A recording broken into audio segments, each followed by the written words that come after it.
Welcome back, everybody. Hope everyone is doing well. My name is Jason, and I will be your host on this CFL talk show, Aussie's Huddle. In this video, we're going to take a look at the CFL playoff race, as it's really heating up as we get into the final 5 or 6 weeks of the season.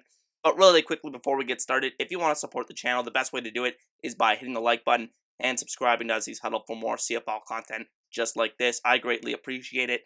And with that said, let's get started. So we're going to start here by looking at the overall CFL standings right now. Of course, there's only one division right now on the screen, but we'll start with the West Division here. And the way I'm going to do this video is look at the teams that are really involved in the playoff race. So as we see, Edmonton is 2-6, and they're pretty far back of the pack right now. Given their upcoming schedule, they still have to play Winnipeg again this week. I really don't see any scenario that they really get back into this and win all these tiebreakers, and I just don't think they'll get back into it this year. And for Winnipeg, I'm not really going to examine them too much either, because they're literally 1 or 2 wins, I believe, away from not just clinching a playoff spot, but clinching first place in the West. So they're basically running away with first place in the West Division. But we're going to take a look at those other 3 teams here in the West: Saskatchewan at 5-4, BC at 4-4, and Calgary at 4-5. As it's really tightened up over the last few weeks, and we're going to look into all the scenarios of how the remaining schedules are going to play out for all those teams. And then in the East, we're going to look at the top 3 teams as well, because Ottawa at 2-7 looks like they're going to be out of it. It just looks like a rebuilding year in Ottawa, and that the rest of the games will probably be used as a kind of evaluation kind of year for the Red Blacks. And so Toronto at 6-3, leading the pack, created a little bit of separation in the past couple of weeks, especially with that win over Hamilton on Monday. And then Montreal at 4-4, Hamilton at 4-5 has slipped all the way to number 3 after being first place a few weeks ago. And so we're going to look at those 3 teams and their remaining schedule and how all the tiebreakers work out. So we're going to take a look at the CFL's tie-breaking procedure. So basically, as you see on the screen here, this is the official thing. We're basically going to focus on the top 3 things here, because rarely does it ever go to the 4th tiebreaker here. So basically the first one is just whoever has the better record, and that one's pretty self-explanatory. But then the next one is the higher winning percentage of all games played against all of the other teams that are tied. So usually this means if teams are tied, 2 teams are tied, it means who won the head-to-head matchups.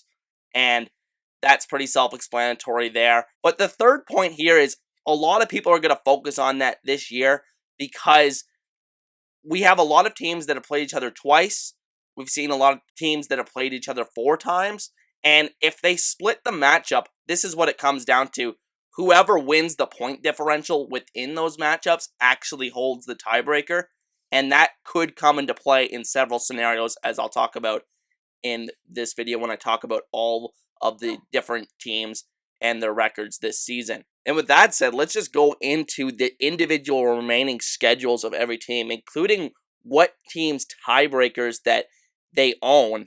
So we'll start with the Saskatchewan Roughriders, who have the 2nd best record in the West right now. And let's look at their pretty brutal remaining schedule. So they have a bye this week. There's only 3 games this week, so there's 3 teams on a bye this week. So at week 12, they're at Calgary, and that's going to be a really crucial matchup. They've already lost the tiebreaker to Calgary by virtue of losing those 2 games to them already this season.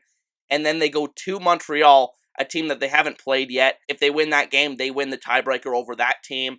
And then they're at Edmonton. This home and home with Edmonton really could decide their season, in my opinion, because they got a couple really tough games out of the bye there, like I said, with Calgary and Montreal. If they can take advantage and win those 2 games against Edmonton, that could make or break their season.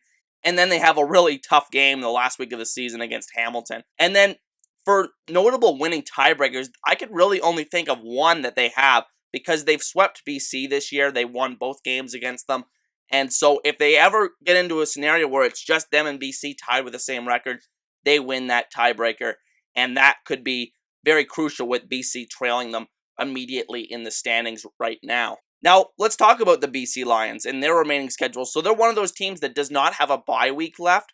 So they're going to actually play 6 games down the stretch now at 4-4, but they have a really, really tough schedule. And I think it could honestly come down right to the wire with that last Week 16 game against Edmonton. So we'll start with Week 11 against Calgary. I can't overstate how important this game is for them. They really, really need to take advantage of that game because the next week they go to Winnipeg and then to Toronto. And Toronto, everybody makes fun of their fans and everything and their lack of attendance, but that's been a tough place to play this year. They have not lost at home this year. And then to Hamilton, a place that's always tough to play, even though Hamilton's dropped a couple home games here in the last couple weeks. Always a tough matchup. And then against Calgary again. So I think these two games against Calgary are really going to decide their season. I would think they probably have to go 3-3 to make sure they get a playoff spot. And I think it's easily doable, but they need to go out there and execute. And let's look at some notable tiebreakers that they have. So the ones that are asterisked beside them, those mean that they're currently leading the tiebreaker, but they have not clinched the tiebreaker against that team. So Calgary, they beat Calgary earlier on this season. I think it was week 2. So they currently are winning that tiebreaker in this scenario. If they beat Calgary again this weekend, they clinch that tiebreaker against Calgary, and Calgary cannot beat them if they end up tying at the end of the season. They also hold the tiebreaker against Montreal, who they beat earlier on this season, and that could come into play in a potential crossover scenario. Now for the Calgary Stampeders, they're 4-5, and the thing about Calgary is they may not have the best record, but they've actually made their wins count, and there's actually some crucial tiebreakers that they have earned through their 4 victories this season. So Week 11, they play at BC, going to be very, very crucial, like I said in the Lions blurb. And then Week 12, against Saskatchewan again, a team that they've already clinched the tiebreaker against, but again, they want to win as many of these games as possible. In Week 13, they play at Ottawa. I think that's a game that everybody expects them to win, and that could be a huge schedule advantage late this season for the Stampeders. Then they have a bye week, which could be, again, very crucial as they get 2 weeks to prepare for BC, another crucial matchup. And then Week 16 against Winnipeg is a very interesting one because Winnipeg at that point may not have anything to play for. They may rest all of their starters, and that could be an opportunity for Calgary to steal victory. I mean, they really pushed Winnipeg to the brink last time. They only lost on a missed field goal in the last play of the game, so it easily could turn out to be a victory for Calgary in Week 16. So I think in terms of the schedules I've looked at so far, and we've looked at so far in this video, I think Calgary actually has a pretty easy one the rest of the season relative to the other teams. And when you look at the tiebreakers, they've already secured a tiebreaker against Saskatchewan by virtue of beating them twice out of 3 times, with the third game still to come. They beat Montreal earlier this season in that game where Jake Maier made his first career start. They also own the tiebreaker against Edmonton. If Edmonton somehow gets back in it and plays a role, they own the tiebreaker against them. So they've really made their wins count here. But there's teams that they haven't won the tiebreaker against, such as BC, where they're trailing in the tiebreaker, like I said. There's teams like Hamilton that they lost that one matchup to. So these are all important considerations as we go into a potential crossover scenario, or if they are matched up in the standings against another team in the West. Going to be very interesting to see how the Stampeders season plays out. And then the Toronto Argonauts out east at 6-3. I think a pretty favorable schedule the rest of the way. Another one of these teams that has a bye week baked in here at Week 11, not playing this week. And then when you look at Week 12 at Montreal, going to be a very crucial matchup for the East Division in general. They actually lead the tiebreakers against all of the East teams here, but they have not clinched any of them. So we'll have to see how that plays out the rest of the season. They play against BC at home. That's going to be a very tough matchup.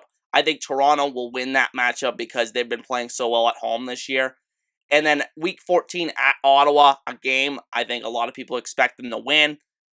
Week 15 against Hamilton could be extremely crucial. So they lead the tiebreaker against Hamilton right now because they've won 2 of the 3 matchups.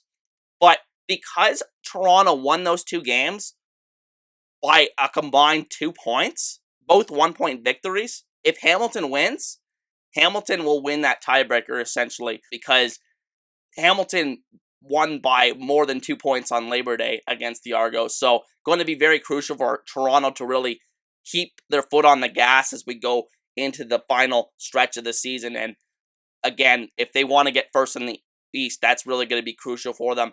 And then a Week 16 against Edmonton. Edmonton has a weird scheduling thing where they play like 3 games in 8 days or whatever it is because of the COVID outbreak, and now they had to reschedule the games in there in a tight window. So Edmonton may be gassed by the time they play Toronto in Week 16, and that may be an opportunity for Toronto to take advantage. So I think a pretty favorable schedule the rest of the way. That game against Hamilton is going to be crucial, but it may not be as crucial if they can win the rest of these other games here on the schedule. And looking at their tiebreakers, like I said, they lead all of the ones against the East right now. And they also own, by virtue of a Week 1 victory against Calgary, the tiebreaker over Calgary if they were to go on a skid here and they matched up against them in the standings on a tiebreaker and crossover scenario. Now for the Montreal Alouettes at 4-4, a team that does not have a bye week the last 6 weeks of the season, but they're also dealing with a quarterback injury to Vernon Adams, who we don't know exactly how much time he's going to miss. He was added to the 6-game injured list, but as we've discovered this year, players can be added to the 6-game injured list and only serve like 2 or 3 games on there, so we'll see how his health plays out going forward. But they get a pretty easy matchup next week against Ottawa with the backup quarterback Matthew Schultz. We'll see how he does. And then Week 12 against Toronto, going to be a really crucial game if they want to climb in the East standings. Week 13 against Saskatchewan, couple home games, actually a lot of home games, 4 of the last 6 at home here for the Alouettes. Again, could be crucial if they fall down in the standings and have to match up in a crossover tie-breaking scenario here. And then a home and home in Week 14 and Week 15 against Winnipeg, going to be very crucial for them to at least get a split there. And the interesting thing there, again, is will Winnipeg have anything to play for at that point of the season? Are they going to be resting guys? I don't know what their strategy is going to be, but it's going to be crucial for Montreal to win one of those games. And then finally, Week 16 against Ottawa at home should be a very winnable game for the Alouettes. And so overall, pretty mixed bag, I think, in terms of the schedule difficulty remaining for the Alouettes. And then when you look at the notable tiebreakers, technically, they haven't secured the tiebreaker against Ottawa because they still have 2 games remaining against Ottawa, but since the points that they've scored in those games and the point differential is already off the charts because of that huge blowout they had in the first matchup this season, they've essentially won that tiebreaker against Ottawa if they were to get back in here in the standings here. But I think the Alouettes, in a pretty good scenario, they did lose the tiebreaker to Hamilton, as we'll talk about in a sec, despite winning the other week. And then they're currently trailing the tiebreaker against Toronto. So things to keep in mind as we go forward for the Alouettes. And then for the Hamilton TigerCats at 4-5, honestly, it sets up pretty well for the TigerCats the rest of the season. So they have a bye week this week, another team that's off this week. And then they have a Week 12 against Ottawa, should be a very winnable game at home. Week 13 at Edmonton, and again, another winnable game. And so if they win those 2 games, they go to 6-5. Then they're home against BC, a game that could go either way. I think BC has had their great moments this year. And then Week 15 at Toronto, a game that everybody's going to circle after that loss on Thanksgiving against Toronto. So again, a couple really crucial matchups here in the late season that could flip the tiebreakers in favor of each team. So it's going to be interesting to see how that plays out. And then Week 16 against Saskatchewan could become a very crucial matchup if Hamilton does not win these easier games the next couple weeks and really put themselves at a harm's way when it comes to a crossover scenario here. And when we look at the notable winning tiebreakers for the TigerCats, they're technically leading the Ottawa matchup. They won by only like 2 scores, I believe, against Ottawa. So Ottawa would have to beat them by 2 scores to win the tiebreaker over Hamilton in this scenario. They have the tiebreaker over Montreal despite splitting the season series. They also have the tiebreaker against Calgary in any crossover scenario.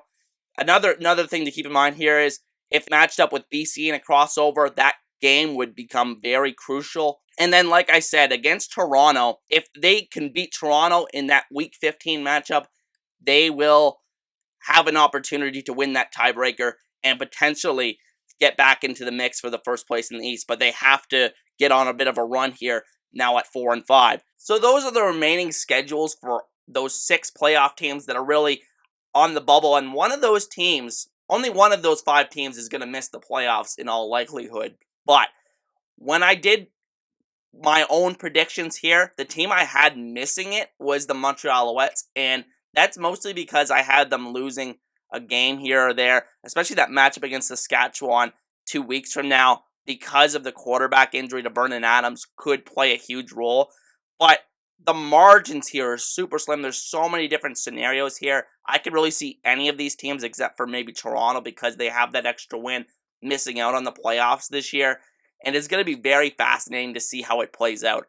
But with that said, that is going to be the end of today's video, and I want to thank everybody for watching. Once again, my name is Jason. If you want to support the show, the best way to do it is by hitting the like button and subscribing to SC's Huddle. But with that said, I'll see you guys next time. Peace.